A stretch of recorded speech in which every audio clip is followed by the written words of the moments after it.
Alright, we're back with another edition of What If Goku Landed in the Naruto World. Sorry for the wait. But anyway, let's get to it.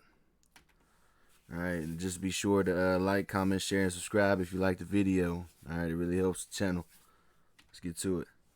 Alright, so now we're coming on up into the tuning exams. Alright, let's have a little quick recap. So last time on What If Goku Landed in the Naruto World, we had Goku travel alongside of Haku and was trained by Zabuza. Alright, he went around the world doing missions, or I should say he went around to different villages doing missions just like they did, you know. And in the end, you know, the same results came to the forefront when Haku and Zabuza, you know, went against Team 7, except when Kakashi was about to land the killing blow and killing Haku, who was going to risk his life, you know, to save Zabuza.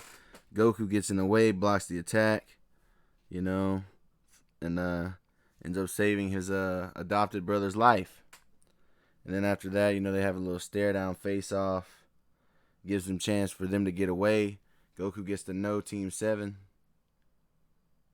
And Goku gets to know Team 7. But in this same process, you know, as far as growth goes, Goku's more on the bright side and Haku's more of a cold-blooded assassin, you know, which Goku's unaware of to a degree because he never went on those assassin missions with Haku, you know. And at the very end, the climax of that last episode, Goku and Haku end up going with Team 7 back to the Hidden Leaf Village when they leave Zabuza there, alright? Hopefully, they'll be able to meet him at a later date. Alright, so let's get to the new episode.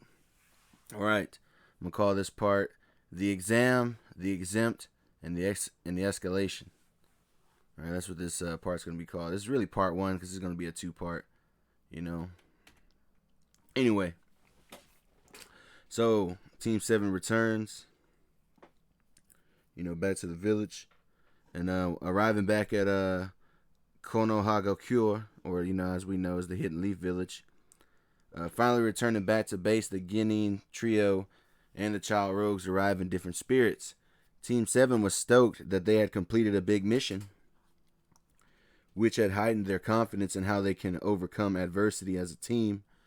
Goku was itching to explore the new terrain and ask about Conan's whereabouts, but even more so, he was stoked to fight new opponents. However, Haku was reluctant in celebrating the scenery because his mind kept flashing back to his separation from Zabuza, but his anxiety was lessened by the presence of his best friend Goku. Alright, so everyone's in a different mood right now after the events of the Land of the Waves. Alright, meanwhile, Kakashi is just annoyed at the whole situation, knowing that he's going to have a talk with the third Hokage. Alright, because Kakashi already knows that he's going to have a long conversation about the events that transpired when he debriefs the mission to the Hokage. Alright, ignoring the headache, he goes ahead and he heads to the third's office. Alright, you know, they exchange greetings as it is. You know, Saratobi asks him, so how were things on your journey? And Kakashi says it's a long story. Meanwhile, Saratobi says, oh, well, you know, Saratobi's like, well, let's go get some fresh air. Let's get out of this place. You know, so they go and have a little sit down. And this is when Kakashi's about to give his debrief on the events that transpired. Alright, taking a serious tone to the topic, Kakashi begins to recount the events that occurred on his recent mission, mentioning Zabuza intervening and antagonizing Team 7. Hiruzen senses something's heavy on Kakashi's mind, and this is when Kakashi's tone gets more serious. So Kakashi's giving him the rundown. Alright, he first makes mention of the boy Haku, who was able to take on both Naruto and Sasuke simultaneously, while Sasuke had unlocked his 3-Tomo Sharingan. Alright. And how the battle was onto its conclusion in favor of Team 7, when Kakashi was about to kill Zabuza with his signature lightning blade technique. That's when Goku appeared and countered the attack with a blade of his own. It was at that moment where everyone was out of chakra, and this boy could have finished them off, but instead he protected his partners, ensuring their escape, and then fought off Gado's gang army. All right, as you remember from the last part, after intercepting Kakashi's lightning blade attack, he gives them a stare down, but then really just lets his partners get away and ignores Team 7, lets them tend to their wounds. Meanwhile, he goes, to take out Gado and his army of thugs. Hiruzen's listening in, to everything that's being jotted down to him. Then he replies to Kakashi saying, "Then you should thank the young man for the rescue, Kakashi, next time you see him." Kakashi begins to state there is more to the story. All right, there's more details to this story. And the third is once again intrigued. All right, Kakashi said, gazing on to the battle of him taking out Gado's thugs, he saw something. All right, his Sharingan was able to catch an unknown force. This kid was something entirely unnatural, even to a veteran's eye like his own. He was able to intercept my lightning blade without any chakra being displayed, as far as I know. And on top of that, this boy was able to take out a small army without a sweat, without the use of ninjutsu, with relative ease. And as we say, these were the feats that Goku displayed in that short time of them seeing him. Which, put a glance of fear in Kakashi's mind. Like, who the hell is this kid? But anyway, moving on. All right. Then he goes on and tells the third on what happened. He saw the look. He saw the look on this kid's face. It was serious to a tone, and then it just went to a smirk. It changed on a dime. He forget. It's like he was like, bygones be bygones. And then he tells the third how, ultimately the two ended up joining them back on the journey to Konoha. Leaving Zabuza behind. Summing it all up, Kakashi ends the account by informing Hiruzen, like I said, that the two boys had decided to accompany Team 7 back to Konoha in hopes of starting a new life, which the Hokage had already known due to his Anbu spies, of course. He had already known that those two had come along as soon as they walked through the gates. Hiruzen registered what was just stated. He then comes to the conclusion that it's about time he met these two boys personally to get a better feel on what they are dealing with. So, they're about to set up a meeting of Goku and Haku in the third Hokage's office. All right, so it is at this meeting where, as we know, Goku and Haku show up. They exchange formalities. They introduce themselves, and Goku's just excited about the whole thing. Meanwhile, Haku is on alert. Why are we being called to the third Hokage? Are we about to be charged for our crimes? For being rogue ninja. And also, who is this guy? They're wondering who the hell is this guy? Why is he here? He's not. Is he the third Hokage's assistant or something? All right. So as they're standing there, Hiruzen gives Hazashi a glance. Basically the look of what to do, and he activates his Byakugan. Now, upon activating this Byakugan, he goes to examine both of them, but mainly he goes to examine Goku. All right, Haku, seeing this man's eyes change veins, he gets even more on the alert, anticipating an attack. Meanwhile, Goku's just completely, ignoring the fact that he activated his Byakugan and still talking to to Sarutobi. All right. Seeing at this boy, he immediately notices that he doesn't have the flow of energy that he's used to seeing. He doesn't have chakra. This is how the chakra funnels look. This is like the as you could say, I guess you could say this is how chakra looks on the inside. Meanwhile, all right, so Looking within, Azashi couldn't see any chakra within this boy, but saw something entirely unknown in of itself, something far more explosive in nature, as if he were looking at more of a force than anything. Like a comparison to wind, chakra nature, this boy had a storm more in common. Alright, so instead of having like a wind nature of chakra, it was more of like a storm, like a tornado or a hurricane, and Hazashi was like, what the hell am I, what am I looking at? Do my eyes deceive me?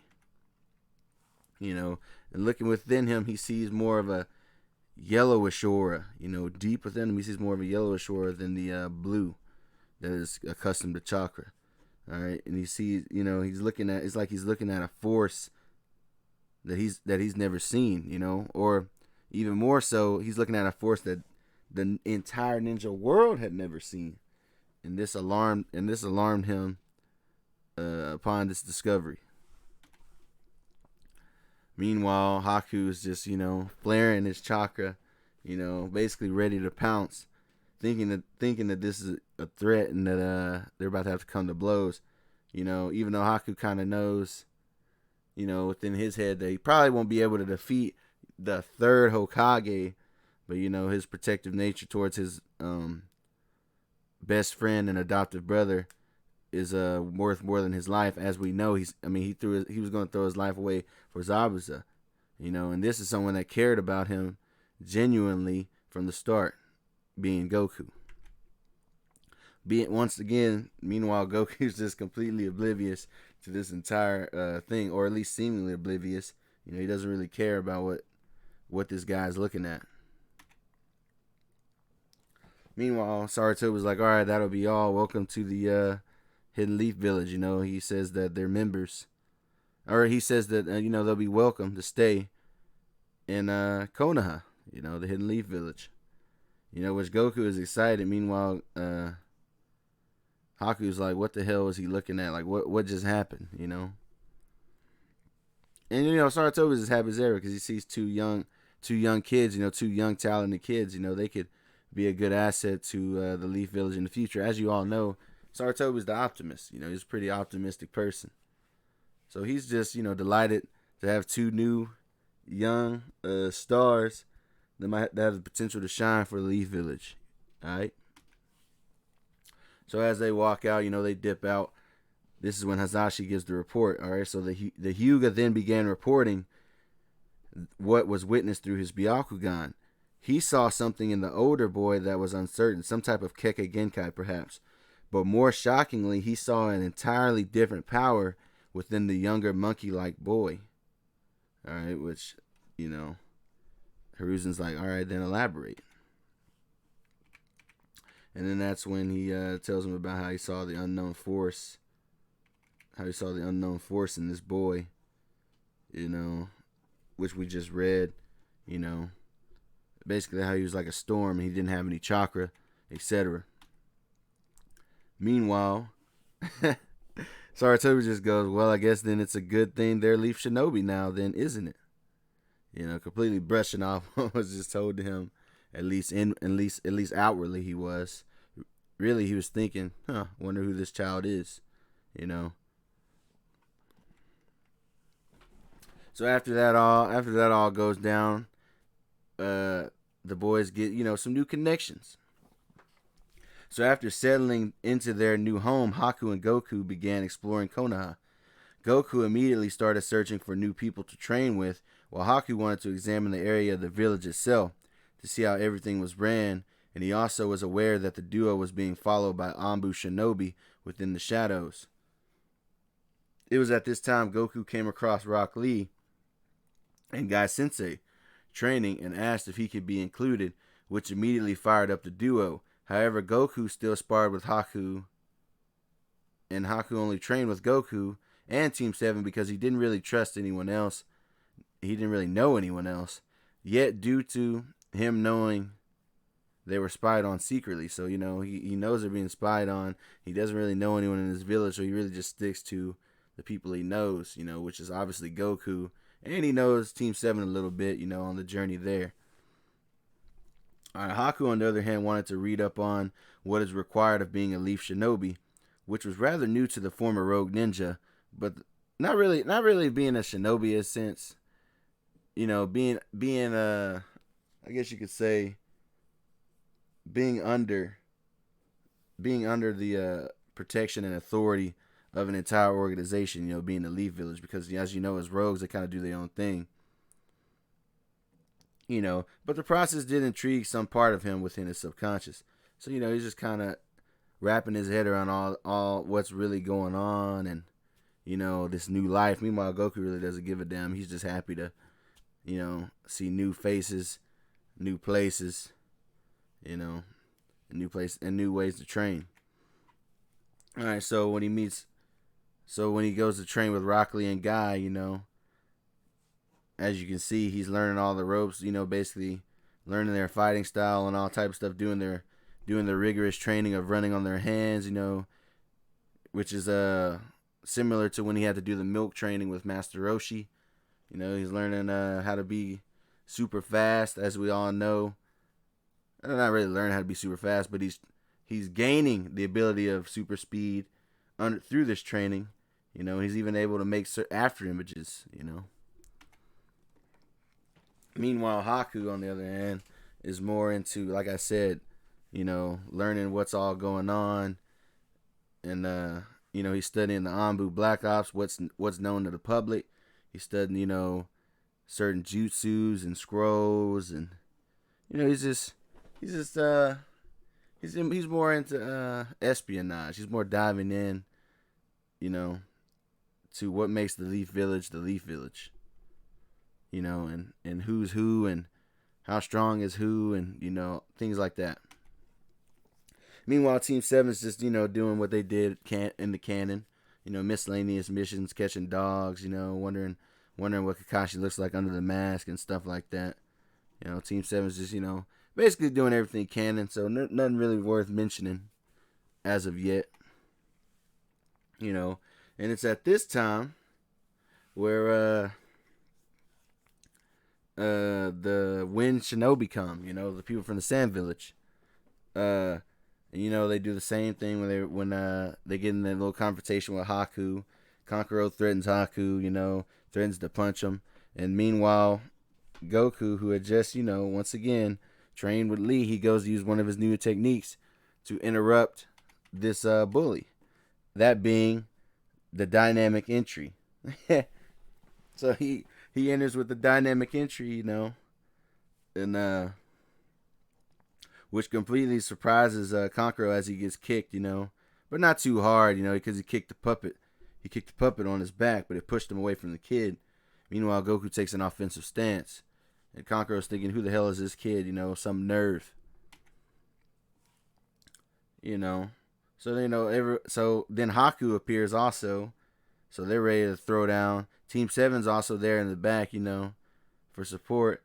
And Tamara is actually a little alarmed, but not really, believing in Gaara's capabilities.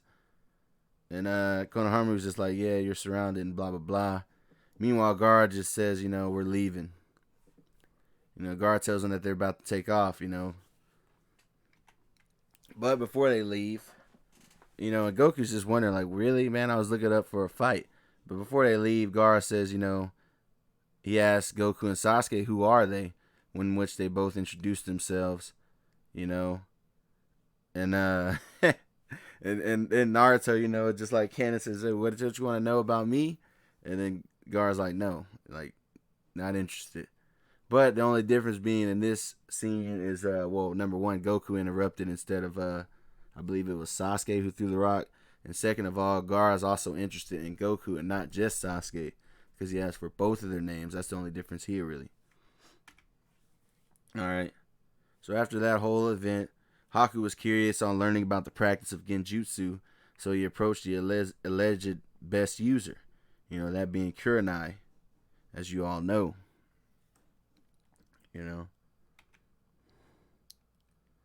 So upon that, asking, really just getting to know Kurenai, and Kurenai is just like, oh, this is the new boy that came back with Kakashi on his journey. And then, once again, the whole point of this was Haku's asking Kurenai, how do I learn Genjutsu? And Kurenai's kind of surprised by the question. It says, why do you want to learn genjutsu, and this and that. And Haku's basically like, I'd rather not say. So anyway, she gives the breakdown on genjutsu. All right. So here we go. She's like, genjutsu requires precise chakra control in order to manipulate the target's senses and advance intelligence to make the illusion convincing. Prerequisites that even someone as skilled as Jiraiya lacks. Some, however, are able to specialize in genjutsu, herself being one of them. Alright, so, basically you have to have super precise chakra control in order to manipulate someone else's senses. Basically, in order to manipulate someone's chakra senses in a way. Anyway, genjutsu can also be used to manipulate others, similar to brainwashing, by feeding the victim elusive suggestions. Methods include integration with nature transformation, as shown with water and lightning release in the anime. Or she wouldn't have said anime, you get the point though. Ingesting special pills that activate when the target sleeps. Audible genjutsu is deemed the most dangerous because the user can trap victims from long distances. Haku, now understanding the premise of the technique, came to the conclusion that he had to master chakra control.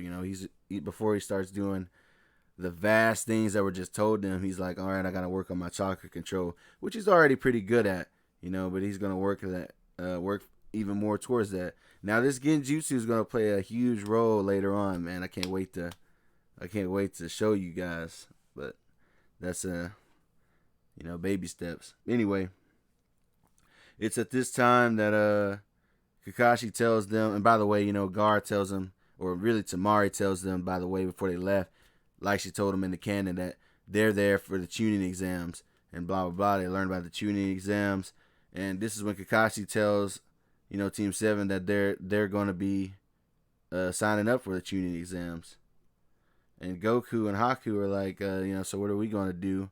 More sort of Goku, because Haku didn't really care at the point. And Kakashi says, nothing you can do. You just got here. You're not really qualified to register for the tuning exams.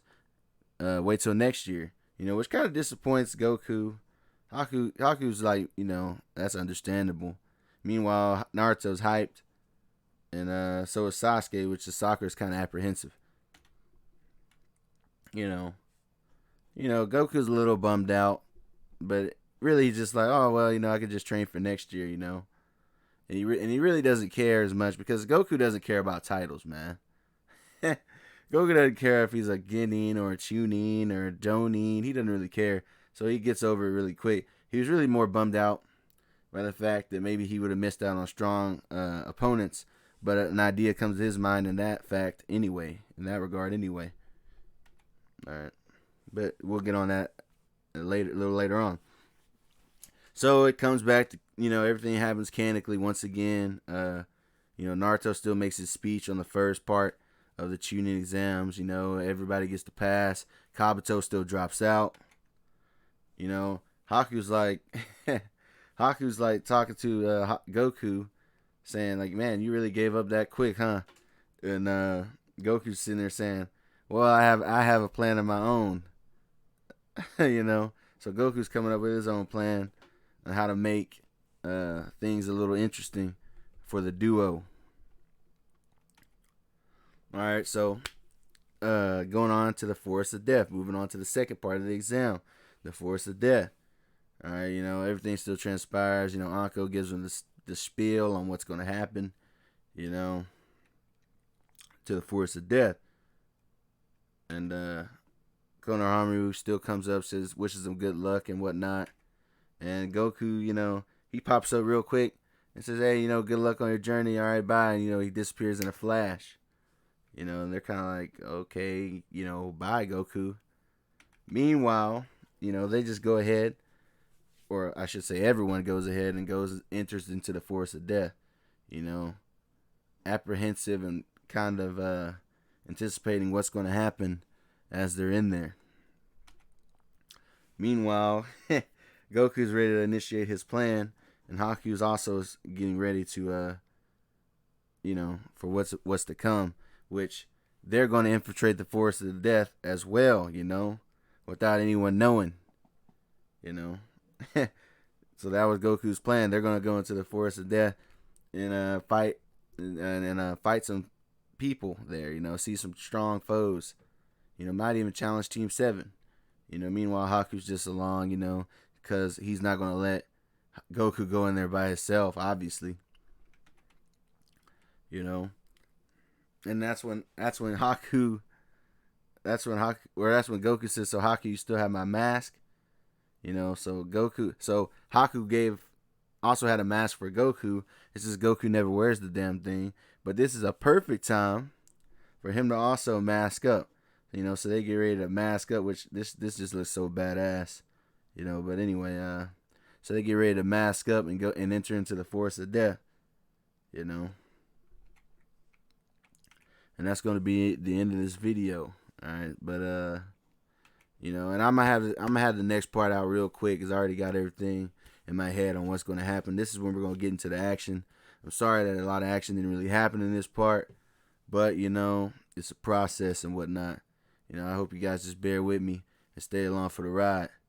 All right, once again, if you guys like this video, you know, be sure to like, comment, share, and subscribe. But even more, I really just want the comments the most though, because like I want to know y'all's feedback. All right, so peace.